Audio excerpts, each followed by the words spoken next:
Welcome back to my new blog. आज के blog में आप सभी का स्वागत है। तो आज के ब्लॉग में हमने की है रेसिपी की शुरुआत। बज रहे हैं दिन के 2 और यहाँ पर आप देख सकते हैं चने के और मसूर की दाल को मैंने आधा घंटा भिगो के रखा था, उसे धूप में सूखने के लिए डाल दिया।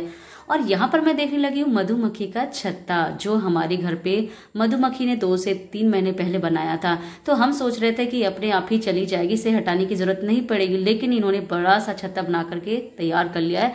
जो बादल गरजता है, चमकता है तो बिल्कुल फैल जाती है और फिर हम लोगों को डर लगता है।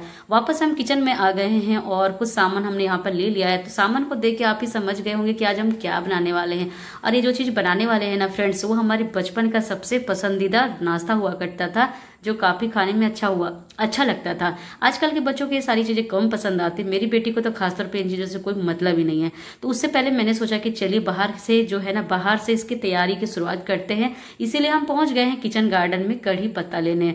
तो यहाँ पर फ्रेंड्स मेरे घर में बहुत सारे कढ़ी पत्ता लगे हुए थे, जिसको मैंने काफी उखाड़ उखाड़ के फेंक दिया था। लेकिन अभी 1 सप्ताह से काफी बारिश हो रही है ना, तो इसके से छोटे छोटे से बेबी कड़ी पत्ता निकल आए हैं, मैंने पौधे निकल आए हैं। और जो पौधे पुराने थे ना, उसमें न्यू लीव्स निकल के आ गई हैं। तो जरूरत के हिसाब से मैं यहाँ पर जो है ना कड़ी पत्ता ले लूंगी। तो फ्रेंड्स मुझे किचन गार्डन में काम करना बहुत अच्छा लगता है, इसलिए वजह से मैंने पिछले साल यहाँ पे सब्जियां भी लगाई थी। लेकिन दीमक की वजह से कुछ भी ग्रो नहीं हो पाया था। कुछ सब्जियां ग्रो होती थी, उसे दीमक खा लेती थी। तो चले यहाँ पर हमने ताजे ताजे से खुशबू वाले एकदम कड़ी पत्ता ले ही लिए। तो फ्रेंड्स मुझे कभी कभी समझ में आता नहीं कि कड़ी पत्ता की खोज किसने की थी। आखिर किसे खाना में डालेंगे तो काफी खुशबू आएगी, टेस्ट आएगा। हम किचन में पहुंच गए हैं और नेट ले लिया है और जो है ना यहाँ पे उठा लिया है सबसे पहले मक्के का पोहा। तो मक्के का पोहा पहले साफ कर लेते हैं। हालांकि ये साफ ही है, लेकिन थोड़ा सा छान लेंगे नेट में।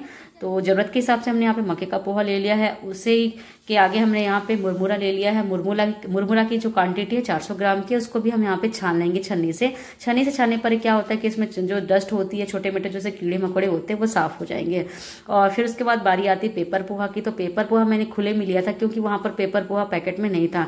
तो इसे भी हम अच्छी तरीके से साफ कर लेते हैं। जो आधा केजी की क्वांटिटी में है, तो हाफ हाफ करके मैंने इसे साफ कर लिया। तो आप देख सकते हैं थोड़ा सा कीड़ा भी निकला है और डस्ट भी निकले हैं। तो नेट हमारी बहुत ही ज्यादा फायदेमंद काम की है। तो यहाँ पर हम बनाने वाले हैं सेव चूड़ा। तो सेव चूड़ा की मैंने पूरी तरीके से तैयारी कर ली है, लेकिन मुझे ऐसा लग रहा है कि कुछ चीज मिस हो गई है, और वो है सेव। क्योंकि चूड़ा तो हम बना लेंगे, सेव हमने अभी 2 से 3 दिन पहले ही बनाया था फ्रेंड्स, लेकिन वो खत्म हो गया है। तो हमने सोचा कि चलो जब हम सारा तैयारी कर ही लिए तो सेव भी थोड़ा सा बना ही लेते हैं। तो यहाँ पे हमने थोड़ा सा बेसन घोल लिया था, और कैमरे मैन को मैंने अपने सिर के ऊपर कैमरा लेके खड़ा कर दिया है। तो ये बहुत ज्यादा डरती है, उसे लगता है कि कढ़ाई में जो भी चीज गई है ना, तो वो छींटे ही मारेगी। तो इस वजह से उसको मैंने अपने सिर के ऊपर खड़ा कर दिया है और सेव बनाने यहाँ पे स्टार्ट कर दिया। तो बेसन में मैंने खास कुछ नहीं डाला था, सिर्फ सॉल्ट ऐड किया है, जीरा पाउडर और हल्दी भी ऐड नहीं किया है फ्रेंड्स। तो यहाँ पे फर्स्ट टाइम का जो सेव है ना, मैंने बनाना स्टार्ट कर दिया है। तो बारी बारी से हम जितना भी सेव बनेगा उतना हम यहाँ पे बना लेते हैं। तो फर्स्ट टाइम का सेव यहाँ पे मैंने बना करके रेडी कर लिया है। और सेव का हमने ज्यादा पतले नहीं बनाए, मोटे बनाए हैं। तो ये लास्ट टाइम का सेव है। तो फाइनली मेरा सेव बन करके रेडी है। अब उसी ऑयल में हमने क्या किया है ना फ्रेंड्स, यहाँ पर चने की दाल को भी हम जो है ना रोस्ट कर लेंगे। तो मतलब बारी बारी से सभी चीजों को हम यहाँ पे रोस्ट कर लेंगे उसी तेल में। तो चने की दाल भी अच्छी तरीके से यहाँ पे फ्राई हो गई थी, उसको निकाल दिया था। उसके बाद मसूर की दाल को मैंने नेट में ही रखा है, क्योंकि बहुत छोटी छोटी सी है और पूरे तेल में फैल जाएगी, जिससे मेरा काम बढ़ जाएगा। उसके बाद मक्के के पोहा को सेकना स्टार्ट कर दिया है। तो जरूरत के हिसाब से हम उसको सेक लेंगे। तो फ्रेंड्स एक कैमरा मैन ना मेरा बहुत ही कमाल का है, उसको बहुत ज्यादा डर लगता है ना, बीच बीच में भागते जाती है, फिर मुझे ना पैनिक होकर के चिल्लाना पड़ता है, स्तुति स्तुति स्तुति, तब जाकर वो कहीं आती है। और पहला वर्ड तो क्या होता है, मैं नहीं आ रही हूँ, सॉरी मम्मी। तो फ्रेंड्स यहाँ पे भी मक्के के पाउडर को मैं मतलब सेक करके रेडी कर लिया है। अब ग्राउंडनट की बारी आती है। ग्राउंडनट को भी अच्छी तरीके से हम यहाँ पे रोस्ट कर लेंगे। बस उसी तेल में थोड़ा सा साबुत धनिया डाल दिया है, जीरा डाल देंगे और राई ऐड कर देंगे। और सबसे ज्यादा सेव चूड़ा की जान होती है सौंफ, उसको भी डाल देंगे हम। उसके बाद में कटा हुआ हरी मिर्च ऐड कर देंगे, कटा हुआ प्याज ऐड कर देंगे। उसके बाद लाल मिर्च खड़ा है 2 टुकड़े में कर लिया है, और साथ में कड़ी पत्ता ऐड कर लेंगे। अच्छी तरीके से गोल्डन ब्राउन होते तक सेक लेंगे। फिर जरूरत के हिसाब से यहाँ पर अब हमने गैस ऑन कर लिया, क्योंकि जैसे मैंने कहा ना, कैमरा मैन क्या बोलती है कि डर ही लगता है उन्हें, तो भाग जाती है। इसलिए मैंने तेल गर्म था तो बारी बारी से सारा चीज इसमें डाल दिया था।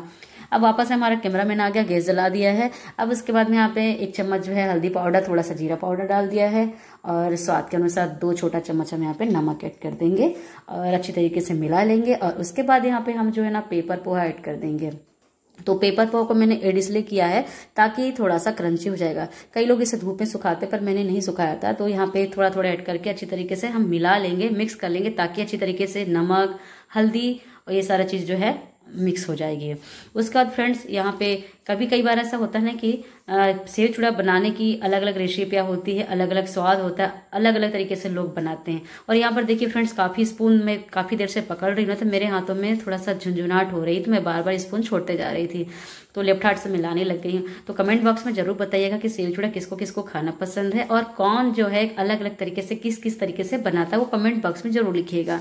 और कौन मेरी तरीके से बनाता है वो भी जरूर मेंशन कीजिएगा। मिला लेंगे। उसके बाद में फ्रेंड्स क्या करना है हमको, हमने क्या है ना कि आधा केजी के करीब जो है मुरमुरा भी ले लिया है। तो इसी कढ़ाई से हम जो है ना पहले पोहा को बड़ा सा प्लेट में हम पलट देते हैं और इसी कढ़ाई में थोड़ा सा ऑयल डाल के उसे गर्म कर लेंगे और थोड़ा सा हल्दी पाउडर डाल के यहाँ पे हम जो है ना मुरमुरे को भी सेक लेंगे। तो यहाँ भी मैंने मुरमुरा को सेक लिया है। तो ऑलरेडी इसमें सॉल्ट डाला हुआ है, इसलिए हम इसमें सॉल्ट नहीं डालेंगे। अपना सेव चूड़ा का जो दुकान है ना मैंने नीचे लगा लिया ताकि मैं तसल्ली से मिक्स कर सकूँ। अब यहाँ पे कैमरामैन को बुला लिया है वीडियो शूट करने के लिए। तो फ्रेंड्स सबसे पहले यहाँ पे हमने चने की दाल, मसूर की दाल, ये सारी चीज़ों को हमने ऐड कर दिया है। वैसे तो सेव चूड़ा सिंपल भी बनता है और बहुत सारी चीज़ें इसमें ऐड भी कर सकते हैं, लाइक मखाने ऐड कर सकते हैं, काजू किशमिश भी आप रोस्ट करके डाल सकते हैं। वो सब चीज़ें अपने पे है, क्योंकि आवश्यकता ही आविष्कार की जननी है। तो ये कहते हैं ना कि जो जिसको जो खाना है वो आप इसमें ऐड कर सकते हैं। तो फ्रेंड्स यहाँ पे थोड़ा सा कड़ी पत्ता ऊपर से रोट करके डाल दिया है और मेन चीज़ है यहाँ पे चीनी ऐड कर दिया है, क्योंकि चीनी के बिना सेव चूड़ा का मज़ा नहीं है।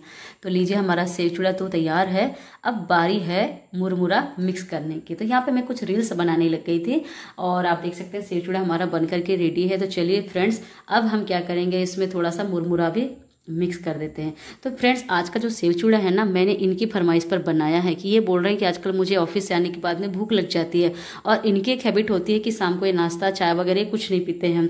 तो फिर मैंने सोचा कि चलो इनकी फरमाइश पर सेव चूड़ा बना लेते हैं। लेकिन फ्रेंड्स पता है आप लोगों को, सेव चूड़ा मेरे घर पे बन तो गया है लेकिन इसे खाऊंगी मैं ही, तभी तो मैं हेल्दी हूँ। क्योंकि इनकी जो डाइट है ना मेरे से भी कम है, बनवा लेते हैं उसके बाद कोई डिब्बा किसी को खोलना ही नहीं है। लास्ट टाइम मैंने कम से कम 100 से 200 जो है ना लाई के लड्डू बनाए थे, उसको मैंने ही खाया, हमारी आंटी ने खाई, कुसुम ने खाया और बाकी गाय ने खाया, क्योंकि खाना ही नहीं होता था। फिर हम वेट करते थे कि ये खाएंगे तो फिर हम इनको भी खिलाएंगे, लेकिन ये क्या करते थे, कभी अपने मन से ऊपर नहीं करते थे। अब बारी आती है फ्रेंड्स, जैसे मैंने कहा ना कि एक रेसिपी को शूट करने में बहुत ज़्यादा मेहनत लगती है। तो अब आप देख सकते हैं रेसिपी के बाद मेरा किचन पहले कैसा लग रहा था, अब कैसा होगा। तो चलिए फ्रेंड्स, पहले अब किचन को समेटते हैं और वीडियो को यहाँ पर विराम देते हैं, रेस्ट करते हैं, रोकते हैं। और आज का मेरा यदि वीडियो मेरी रेसिपी पसंद आई हो तो प्लीज़ लाइक और कमेंट शेयर कीजिएगा। मिलते हैं अगले ही व्लॉग रेसिपी के साथ, तब तक के लिए bye bye and take care.